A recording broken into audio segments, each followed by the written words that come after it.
বেশ কিছু সময় ধরে বাংলাদেশের জাতীয় সঙ্গীত নিয়ে একটা বিতর্ক শুরু হয়েছে। অনেকে দাবি করতেছে যে রবীন্দ্রনাথ ঠাকুরের রচিত আমার সোনার বাংলা এই গান স্বাধীন বাংলাদেশ বা পূর্ব বাংলার মানুষের জাতীয় সঙ্গীত হিসেবে সম্পূর্ণ বেমানান।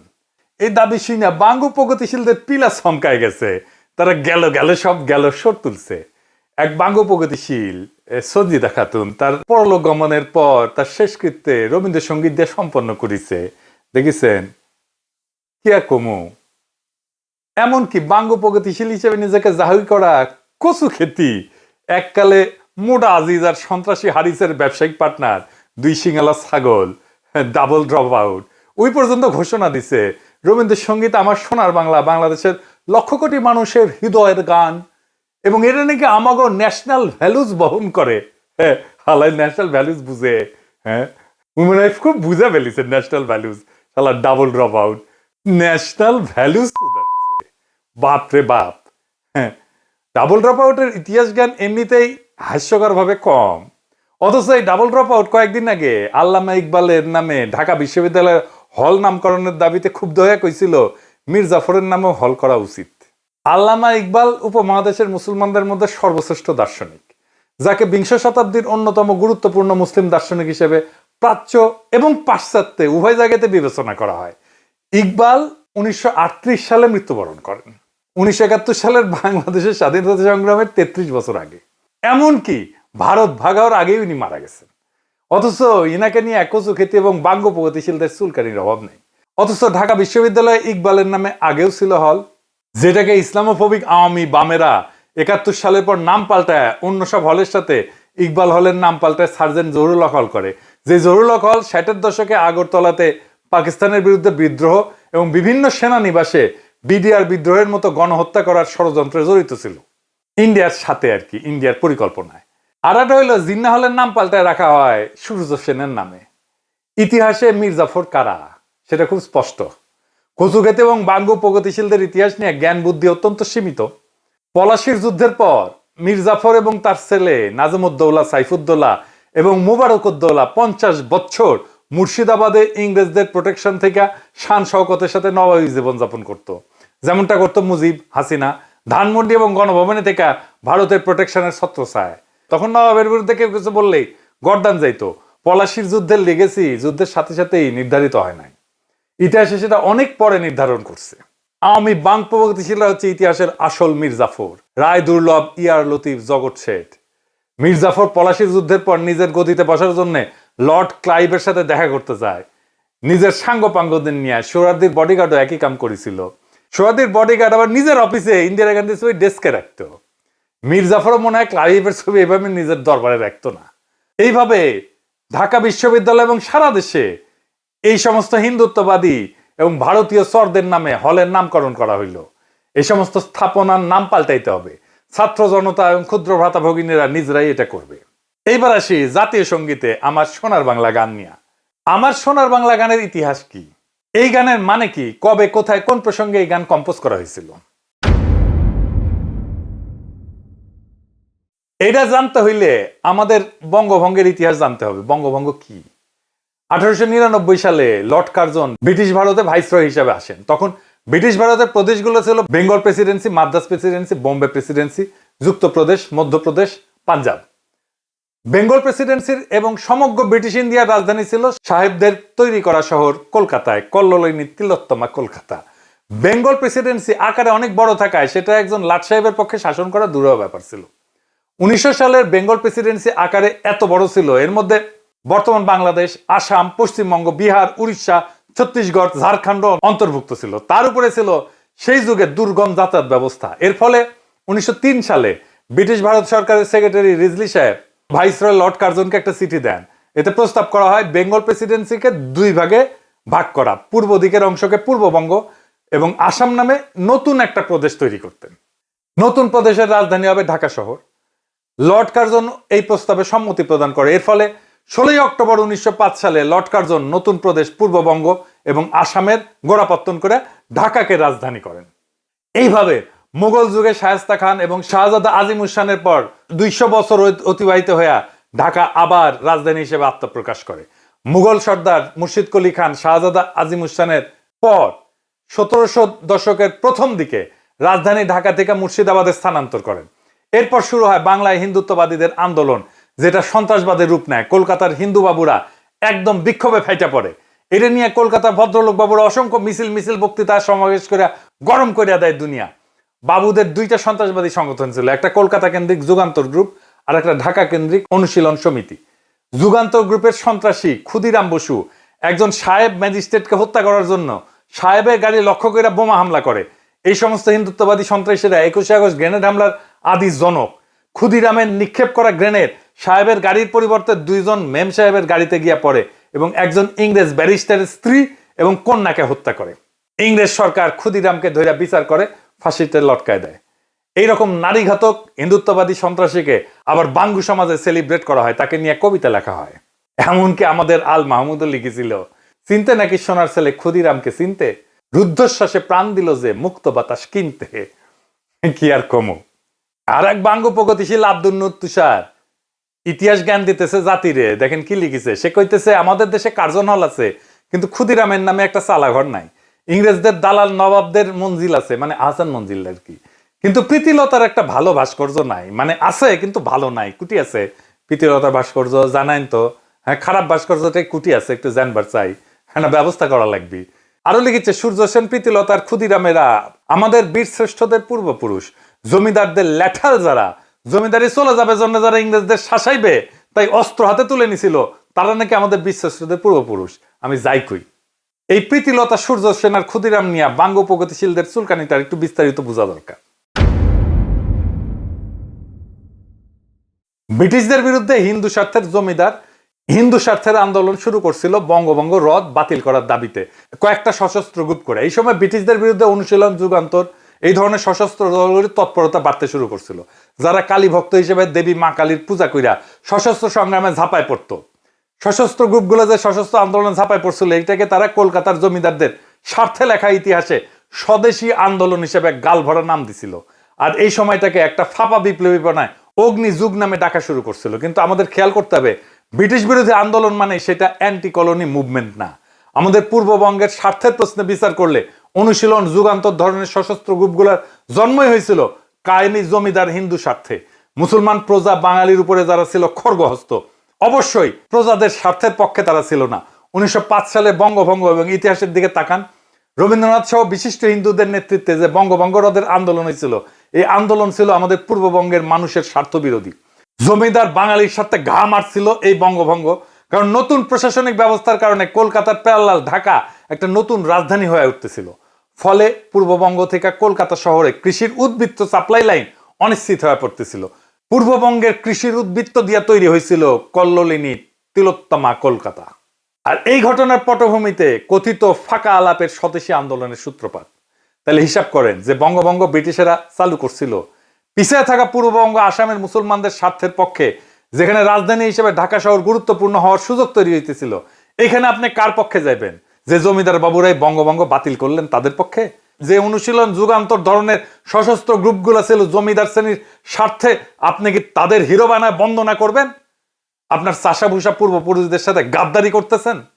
প্রীতিলতা, ক্ষুদিরাম কিংবা সূর্য সেনারা ছিল সরাসরি জমিদার হিন্দুর স্বার্থের লোক, এবং তাদের আন্দোলন কলকাতার শাসকদের আন্দোলন। স্বদেশী আন্দোলন এবং অগ্নিযুগ ছিল জমিদারদের সশস্ত্রতা। একে হিন্দু মুসলমান নির্বিশেষে সকল প্রজাকে আপন মনে করবে। বিশেষ করে পূর্ববঙ্গের মুসলমান প্রজা যারা আজকের বাংলাদেশের মানুষ, তাদের লড়াকু পূর্বপুরুষ হাজী শরীয়তুল্লাহ বা তিতুমিরেরা। আমাদের উত্তরসূরি হিসেবে আমরা কেন প্রীতিলতা, ক্ষুদিরাম কিংবা সূর্য সেনদের আমাদের হিরো বলে মনে করব, যেখানে এরা সরাসরি জমিদার স্বার্থের লোক? জমিদার তাদের অর্থদাতা ছিল, টাকা দিত, চান্দা দিত জমিদারেরা। এবং এই আন্দোলনটাই স্বদেশী আন্দোলন, অগ্নিযুগ, এটা ছিল জমিদারদের আন্দোলন, তাদের জমিদারি রক্ষার আন্দোলন, তাদের শোষণ রক্ষার আন্দোলন। হাসিনার হইয়া ছাত্রলীগ, যুবলীগ যেমন নাম ছিল বর্ষা বিপ্লবের সময় 24-এর, ঠিক একই কাজ করছিল সূর্য সেন, প্রীতিলতা, ক্ষুদিরামেরা। ওরা ছিল জমিদারের ল্যাঠাল, যেরকম ছাত্রলীগ ছিল আওয়ামী লীগের হাসিনার ল্যাঠাল। যে জমিদার ব্যবস্থায় আপনার পূর্বপুরুষদের বঞ্চিত করে রাখা হইতো, এই সশস্ত্র গ্রুপের লোকজন সেই জমিদারদের ভাড়াটে সন্ত্রাসী। তারা তো আপনার পূর্বপুরুষদের স্বার্থের বিরুদ্ধের লোক। এই জমিদার শ্রেণী তো কখনো আপনার পূর্বপুরুষদের বাঙালি বইলাই স্বীকার করে নাই, মান্যতা দেয় নাই।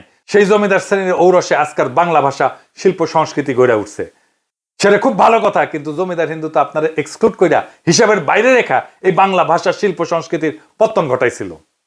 যে প্রীতিলতার সূর্য সেনের আপনি হিরো বানাইতে চান, তাদের অনুশীলন যুগান্তর ধরনের সশস্ত্র গ্রুপগুলো তো কখনো আপনাকে গোনাতেই ধরে নাই। আপনি তো মুসলমান হলে ঢুকতেও পারতেন না অনুশীলন যুগান্তরে। শুধু তাই না, এরা তো আপনারই স্বার্থ বিরোধী, সাধারণভাবে ঢাকাকে রাজধানী করার বিরোধী একটা আন্দোলন ছিল। চান্স পাইলে এরা প্রীতিলতা, ক্ষুদিরাম কিংবা সূর্য সেনদের নিয়ে আপনার তথাকথিত প্রগতির কাঁচা আবেগ টক বগায় ফুটতে থাকে। সূর্য সেন, ক্ষুদিরাম, প্রীতিলতার নামে কোনো স্মারক বাংলাদেশে থাকবে না। এই বঙ্গভঙ্গ বিরোধী আন্দোলন নিয়ে রমাপ্রসাদ ভাস্কর একটা প্রবন্ধ লিখছিলেন। প্রবন্ধটার নাম বঙ্গভঙ্গ এবং রামেন্দ্র সুন্দর ত্রিবেদী। এই প্রবন্ধে সে আন্দোলনে রবীন্দ্রনাথ ঠাকুর ওরফে রঠার ভূমিকার বিস্তারিত বর্ণনা আছে। পূর্ব বাংলার চাষা মুসলমানদের জন্য যে এক আলাদা রাজ্য হচ্ছে, এটা কলকাতার বাবুরা মেনে নিতে পারে না। এই জন্যই তাদের এত হাউকাউ আন্দোলন, সন্ত্রাসী কর্মকাণ্ড। ওই আন্দোলনের সময় 25শে আগস্ট 1905 সালে কলকাতার টাউন হলে একটা সভা অনুষ্ঠিত হয়। সেটা ছিল বঙ্গভঙ্গের বিরুদ্ধে একটা প্রবন্ধ পাঠের আসর। বাবুরা নাম দিছিল অবস্থা এবং ব্যবস্থা। ওই আসরে রবীন্দ্রনাথ তার সদ্য রচিত আমার সোনার বাংলা গানটা প্রথম পরিবেশন করে। বাবুরা রঠাকে বঙ্গভঙ্গ আন্দোলনের চারণ কবি হিসেবে নিযুক্ত করে। রঠা উত্তেজিত মাসখানেকের মধ্যে 20 থেকে 25টা উত্তেজনাকর গান রচনা করে ফেলে। এরপর 27শে সেপ্টেম্বর রঠার সভাপতিত্বে 18/4 অক্রুর দত্ত লেনে একটা সভা অনুষ্ঠিত হয়। সেখানে রঠা সর্বপ্রথম রাখি বন্ধন প্রথা চালু করার প্রস্তাব দেন এবং এই উপলক্ষে রাখি সঙ্গীত বাংলার মাটি বাংলার জল এই গানটা রচনা করেন। বাংলার মাটি বাংলার জল, বাংলার বায়ু বাংলার ফল, পূর্ণ হোক পূর্ণ হোক পূর্ণ হোক হে ভগবান। 50,000 কণ্ঠে উচ্চারিত বন্দে মাতরম ধ্বনির মধ্যে সুরেন্দ্রনাথ বন্দ্যোপাধ্যায় সভাপতির অভিভাষণ পাঠ করেন। বাংলায় সেটা রবীন্দ্রনাথ পাঠ করেন। রবীন্দ্রনাথ তাদের মধ্যে ছিলেন এবং তার নতুন গান ওদের বাঁধন যতই শক্ত হবে ততই বাঁধন টুটবে গাইতে থাকেন। এরপর রবীন্দ্রনাথ তার আর একটা গান ধরেন, তা হইল বিধির বাঁধন কাটবে তুমি এমন শক্তিমান। এরপর 1905 সালের আশ্বিন মাসে, মানে সেপ্টেম্বর অক্টোবর সংখ্যায়, রবীন্দ্রনাথ কার্তিক সম্পাদিত বঙ্গদর্শন পত্রিকায় রঠা প্রথম আমার সোনার বাংলা গানটা পাবলিশ করেন, প্রকাশ করেন। এই বঙ্গদর্শন পত্রিকার একটা বিশাল ইতিহাস আছে। কি সেই ইতিহাস? এই পত্রিকা 1872 সালে প্রথম সম্পাদনা করে বের করে বাংলা সাহিত্যের সবচেয়ে কুখ্যাত ইসলামোফোব আর হিন্দুত্ববাদীদের গডফাদার বঙ্কিমচন্দ্র চট্টোপাধ্যায়। বঙ্কিম তার উপন্যাসগুলো এই পত্রিকায় সিরিয়াল আকারে পাবলিশ করত। এইখানে 1882 সালে ধারাবাহিকভাবে প্রকাশিত হয় বঙ্কিমের উপন্যাস আনন্দমঠ। এই আনন্দমঠে বঙ্কিম হিন্দুত্ববাদীদের জাতীয় সঙ্গীত বন্দে মাতরম প্রথম কম্পোজ করে প্রকাশ করেন। পুরা উপন্যাসের বিষয়বস্তু হচ্ছে মুসলিমদের খেদানো। পুরা পত্রিকাটা ছিল ইসলামোফোবিয়ার একটা পাত্র। এইখানে 1884 সালে বঙ্কিম আরেকটা প্রবন্ধ প্রকাশ করে বাংলার কলঙ্ক নামে। মুসলমানদের গালিগালাজ করাইছিল সেই প্রবন্ধের মূল থিম। এরকম বহু লেখা প্রকাশিত হয় এই পত্রিকাতে। পুরা কলকাতার ভদ্রলোক সমাজে এই পত্রিকা গোগ্রাসে গিলত। তাদের ওয়ার্ল্ড ভিউ প্রচার করছে এইটা। রঠা ছোটবেলাতে গোগ্রাসে সমস্ত গল্প গিলত। রঠার নিজের মুখেই শোনেন তার আত্মজীবনীতে কি লিখেছে। অবশেষে বঙ্কিমের বঙ্গদর্শন আসিয়া বাঙালির হৃদয় একেবারে লুট করিয়া লইল। একে তো তাহার জন্য মাসান্তের প্রতীক্ষা করিয়া থাকিতাম, তাহার পরে বড় দলে পড়ার শেষের অপেক্ষা করা আরো বেশি দুঃসহ হইত। এইরকম একটা কুখ্যাত ইসলামোফোব বাংলার মুসলমানকে গালিগালাজ করা পত্রিকাকেই রঠা বাইছে নিলেন আমার সোনার বাংলা গান পাবলিশ করার জন্য, প্রকাশ করার জন্য। আর রঠা এই বঙ্গদর্শন পইরা বড় হইছে, তাহলে ওর ভিতরে কি আছে সেটা বুঝে দেখেন। এই হচ্ছে কচুক্ষেতির স্বল্প জ্ঞানের ন্যাশনাল ভ্যালুস, এইটার ইতিহাস। এই গানকে যে এখনো জয় বাংলা করা হয় নাই, সেটা তো বাঙ্গু প্রগতিশীলদের 7 জন্মের ভাগ্য। কিন্তু এই ভাগ্য বেশি দিন টিকবে না। হাসিনা যেমনে জয় বাংলা হয়েছে, আওয়ামী লীগ যেমনে জয় বাংলা হয়েছে, 32 নম্বর যেমনে জয় বাংলা হয়েছে, এই গানও জয় বাংলা হবে। এরপর বঙ্গভঙ্গ রদ করার এরকম অপচেষ্টাকে প্রতিহত করার জন্য 1906 সালের ডিসেম্বর মাসে ঢাকায় নওয়াব সলিমুল্লাহ তার বাড়ি আহসান মঞ্জিলে সমগ্র ভারতবর্ষের মুসলমান নেতাদের আমন্ত্রণ জানান। উপলক্ষ ছিল অল ইন্ডিয়া মোহামেডান এডুকেশনাল কনফারেন্সের মিটিং। স্যার সৈয়দ আহমেদ খান এই এডুকেশনাল সংস্থা প্রতিষ্ঠা করছিলেন। সেই মিটিংয়ে আহসান মঞ্জিলে সারা ভারতবর্ষ থেকে 3000 মুসলমান ডেলিগেট যোগদান করেন। মিটিংয়ে সভাপতিত্ব করেন উত্তরপ্রদেশের মিরাটের নবাব ভিকারুল মুলক। আজকের শাহবাগ তখন নওয়াব সলিমুল্লাহর বাগান ছিল। এইখানেই নওয়াবের একটা বাগান গাড়ি ছিল এই শাহবাগে। সেই শাহবাগের বাগান বাড়িতে অনুষ্ঠিত হয় ঐতিহাসিক মিটিং। শাহবাগ থেকে এই ঘটনার শুভ সূচনা। যেখানে নওয়াব সলিমুল্লাহ ভারতবর্ষে মুসলমানদেরকে নিজেদের স্বার্থ রক্ষার জন্য একটা রাজনৈতিক দল গঠন করার প্রপোজাল দেন, যেটা সর্বসম্মতিক্রমে গৃহীত হয়। এইভাবেই জন্ম হয় মুসলিম লীগের। স্যার সৈয়দ আহমেদ খানের ঘনিষ্ঠ বন্ধু নওয়াব মহসিন মুলককে করা হয় মুসলিম লীগের সেক্রেটারি এবং সংবিধানের মূল লেখক। লীগের প্রথম অনারারি প্রেসিডেন্ট করা হয় ইমাম আগা খানকে। কলকাতার বাবুদের আন্দোলন আর তাদের সন্ত্রাসীদের সন্ত্রাসে অবশেষে ইংরেজ সরকার হার মানে। 1911 সালের ডিসেম্বর মাসে রাজা পঞ্চম জর্জ ভারতের দরবারে আসেন। তখন ইংরেজ সরকার সিদ্ধান্ত নেয় তারা এই বঙ্গভঙ্গকে রদ করবেন। রাজা দরবারে এই প্রক্লেমেশন জারি করেন। রঠাই আনন্দে রচনা করে ফেলেন, জনগণ মন অধিনায়ক জয় হে, ভারত ভাগ্য বিধাতা। শুনেন, এই জনগণ মন আজ ভারতের জাতীয় সঙ্গীত। জনগণ মন অধিনায়ক জয় হে, ভারত ভাগ্য বিধাতা। পাঞ্জাব সিন্ধু গুজরাট ও মারাঠা দ্রাবিড় উৎকল বন্ধ, বিন্ধ্য হিমাচল যমুনা গঙ্গা উচ্ছল জলদি তরঙ্গ। তব শুভ নাম জাগে, তব শুভ আশিস মাগে, গাহে তব জয় গাথা। এই গান গাওয়া হয়েছিল ঢাকা বিশ্ববিদ্যালয়ে।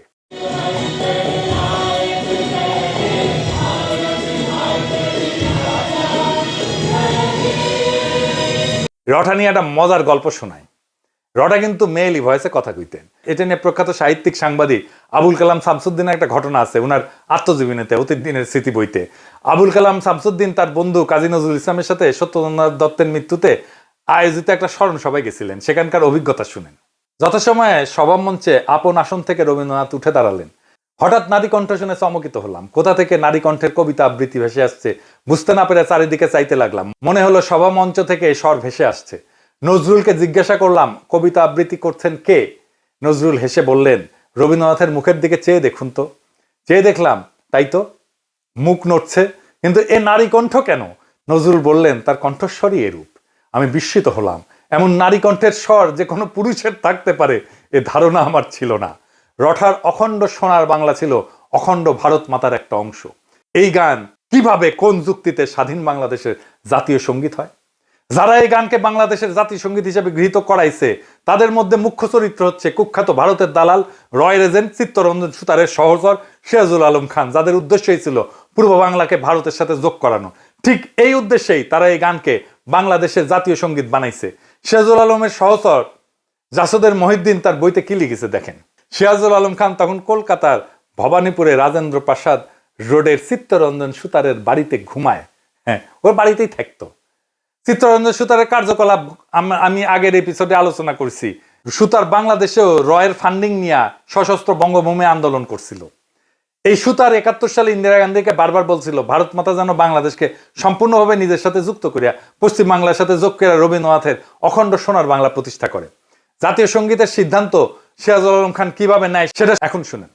2 মার্চ বিকালে সিরাজুল আলম খান ইকবাল হলের ক্যান্টিনে ছাত্রলীগের একদল নেতা কর্মীকে নিয়ে বসলেন। কিছু কিছু বিষয়ে দ্রুত সিদ্ধান্ত নেওয়ার দরকার ছিল।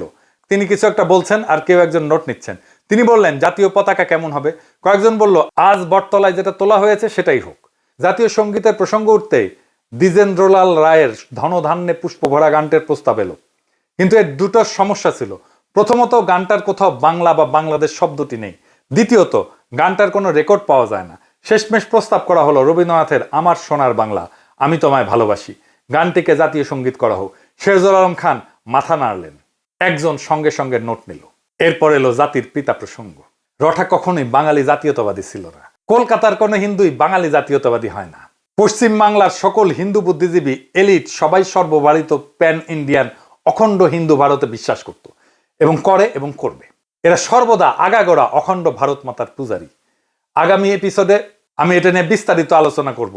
কাজেই মুসলমানদের স্বার্থবিরোধী সন্ত্রাসী বঙ্গভঙ্গ রদ আন্দোলনের চারণ কবি রবীন্দ্রনাথের রচনা করা আমার সোনার বাংলা গান কিভাবে বাংলাদেশের জাতীয় সঙ্গীত হয়, এই প্রশ্নটা আমাদের তুলতেই হবে। এই গান তো কারোই গাওয়া উচিত না। অতি দ্রুত গণভোট আয়োজন করে এই জাতীয় সঙ্গীতের ব্যাপারে সিদ্ধান্ত নিতে হবে। সিরাজুল আলম খানের চাপায় দেওয়া গানকে কখনোই আমাদের জাতীয় সঙ্গীত হিসেবে মেনে নেওয়া যাবে না, হবে না। রঠা বাঙ্গ প্রগতিশীলদের কাছে সবসময় একটা পলিটিক্যাল প্রজেক্ট ছিল। বাঙালি জাতীয়তাবাদের নামে পূর্ব বাংলার মুসলমানদেরকে যে কিরকম ভণ্ডামি গিলাইছে আওয়ামী বামেরা, সেটা আগামীতে ফাঁস করা হবে। সামনের এপিসোডে সেটা নিয়ে আলাপও করা হবে। আমি 100% শিওর, যদি ধরেন নকশাল বা অন্য কেউ পশ্চিম বাংলার রাজ্যকে ভারত থেকে বিচ্ছিন্ন করার দাবি তুলতো, রবীন্দ্রনাথ বেঁচে থাকলে উনি নুরুল আমিন ফজলুল কাদের চৌধুরী অথবা গোলাম আজম যেরকম অখণ্ড পাকিস্তান রক্ষার চেষ্টা করছিলেন, রঠা তার চেয়ে 10 গুণ বেশি এফোর্ট দিয়া অখণ্ড ভারতকে রক্ষা করতেন। খালি রবি না, পশ্চিম বাংলার অধিকাংশ বাঙালি ভদ্রলোক এই কাজটা করতেন। নকশালদেরকে তো ইন্ডিয়া অত্যন্ত কঠোরভাবে সামরিক শক্তি দিয়ে দমন করছে। সেটা নিয়ে পশ্চিম বাংলার বাবুরা জেনোসাইড, গণহত্যা বলে লাফায় না। এটাও অঙ্ক হিসাব প্রমাণ করে দেওয়া যাবে যে পশ্চিমবঙ্গে ভারতীয় আর্মির নকশাল দমন পাকিস্তান আর্মির অপারেশন সার্চলাইট থেকেও নির্মম ছিল। এমনকি শিখদের স্বর্ণ মন্দিরে ভারতীয় আর্মি হামলা অপারেশন ব্লু স্টার আর অপারেশন সার্চলাইট থেকেও ভয়ঙ্কর ছিল। ইন্দিরা গান্ধীর মৃত্যুর পরে যেভাবে শিখ জেনোসাইড হয়েছে, এরকম জেনোসাইড 1971-এও হয় নাই বাংলাদেশে। এইসব অনেকদিন আলাপ করা যাবে। বাঙ্গু প্রগতিশীলদের চিরতরে জয় বাংলা করে দেওয়া হবে। রঠার আমার সোনার বাংলা কখনোই পূর্ব বাংলার চাষাভুষাদের হৃদয়ের গান ছিল না। এটা ছিল হিন্দু জমিদারদের, কলকাতার বাবুদের শোক গাথা, যারা ঢাকাকে রাজধানী হইতে দেয়নি, যারা পূর্ব বাংলার মুসলমানকে বাঙালি মানেনি, আর রবীন্দ্রনাথকে বানাইছিল সেই আন্দোলনের চারণ কবি। এখন সেই গান আমাদের মাথায় চাপায় দেওয়া বলা হয় এটাই আমাদের জাতীয় সত্তা, এটাই আমাদের ন্যাশনাল ভ্যালুজ। কিন্তু ইতিহাস বদলায়, বাতিলের খাতা থেকে উঠে আসে নতুন সত্য। পূর্ব বাংলার চাষাভুষা মেহনতি মুসলমান যারা একদিনে গান গাইতে বাধ্য ছিল, আজ ইতিহাস আপনাকে প্রশ্ন করতেছে আপনি কার শোকগাথা গাইতেছেন আপনার জাতীয় সঙ্গীত হিসেবে। তারেক রহমান আর বিএনপিকেও বলতে হবে কেন তারা রঠার গান জাতীয় সঙ্গীত হিসেবে পাইয়া গর্বিত। গর্বটা কোথায়? বাংলাদেশের সাধারণ চাষাভুষা মুসলমানের স্বার্থভঙ্গ কি তাদের গর্ব? জাতীয় সঙ্গীত হইতে হবে সেই গান যা জন্ম নেয় মুক্তির জন্য, প্রজার হৃদয়ে শোষণের বিরুদ্ধে দাঁড়ায়। আমার সোনার বাংলা না, আমাদের চাই আমাদের নিজস্ব, আমাদের আত্মপরিচয় বহনকারী, আমাদের স্বপ্নের প্রতিধ্বনি করা গান। এই লড়াই শুধু গান বদলের না, এটা ইতিহাস পুনরুদ্ধারের লড়াই, বঙ্গভঙ্গ রদ আন্দোলনের চক্রান্ত উন্মোচনের লড়াই, বাঙ্গ প্রগতিশীলদের চাপানো ন্যাশনাল ভ্যালুজের মুখোশ ছিঁড়ে ফেলার সংগ্রাম। এখনই সময় আসছে রঠার লেখা ইতিহাসের বদলে নিজের কলমে নিজের ইতিহাস লেখার, নিজের কলমে নিজের জাতীয় সঙ্গীত লেখার, নিজের কলমে নিজের গৌরবের ইতিহাস লেখার, বাংলাদেশের ভূখণ্ডের এই জনগণের সত্যিকারের জাগরণের ইতিহাস লেখার। এইবার সময় আসছে আমার সোনার বাংলাকে বিদায় জানানোর। নতুন স্বাধীনতার পরে আসবে নতুন জাতীয় সঙ্গীত। জয় হোক চাষাভুষার, জয় হোক ইতিহাসের, জয় হোক জনগণের মুক্তির, আমাদের আবহমান লড়াইয়ের। ইনকিলাব জিন্দাবাদ।